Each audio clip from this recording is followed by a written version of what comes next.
হ্যাঁ বন্ধুরা, অনেকেই বলে পিঠা বানায়, এই পিঠাটা দেখানে তাই দেখালাম। দুধ লাগবে, তিনটা জিনিস লাগে খালি। দুধ, এই 1 কাপ দুধ, কেউ যদি করতে চাও 1 কাপ দুধের প্রথমে একটু কমই করো। 1 কাপ দুধ দিয়ে যে 4 কাপের, সেখানে ধরো আন্দাজ করে একটু হোয়াইট ফ্লাওয়ার দিবা, এতেই হবে। আর একটা ডিম লাগবে, আর একটু বাটার লাগবে, আর কিছুই নাই। এইটা অনেকে পিঠাটাকে পান্তুয়া বলে, অনেকে গোলাপ পিঠা বলে। তো আমি এই পিঠাটা খুব পারি। সত্যিকারের কথা বলতে কি, এই পিঠাটা আমার মা খুব বানাতেন। তা মা বানালে আমি মার কথা খুব মনে পড়ে। আমার সিগনেচারই বলতে পারো। আমাদের বিয়েতেও এই পিঠা দিয়েছে, সব জায়গায়। মা খুব ভালো পারে পাকান পিঠার এটা। তা আমি পাকান পিঠাটা পারি না, এটা পারি। তাই ভাবলাম তোমাদের সাথেও শেয়ার করি। হোয়াইট ফ্লাওয়ার লাগবে, ডিম লাগবে, এই যে কী লাগবে তাই দেখালাম। ভিডিওটা একটু বড় হয়ে যাবে বন্ধুরা, এই জন্য মেইন জিনিসটা আগে আচ্ছা দেখাচ্ছি আমি। তারপরে পিঠা বানানোর পরে শিরার এখানে চিনিতে শিরা না, শিরাটার একটা একটা টিপসই দেই। সেটা হলো, আগে আমি জানতাম না, এখন পাত করতে করতে না হয়ে গেছে আমার। দেখো পিঠাটা কি সুন্দর দেখাচ্ছে না? এটা খেতেও যেরকম মজা বন্ধুরা, করে দেখো এত ইজি।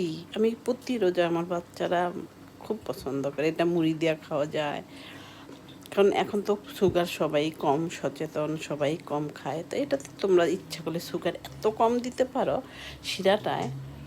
তারপরে শিরাটা না, একটা টিপস দেয়, শিরাটা গরম করে হালকা আঁচে রেখে দিবা না, গরম করলে হালকা গরমে রেখে দিবা, আঁচও দরকার নাই, তখন পিঠাটা ভালো হয়। আর শিরাটা না যেন ঘন না হয়, তাহলে কিন্তু ভিতরে ঢোকে না।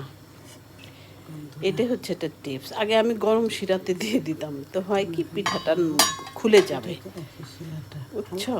এটা টিপস। এইটা হচ্ছে, এটা একটু বড় হলে, এখন থেকে বড় ভিডিও আসবে।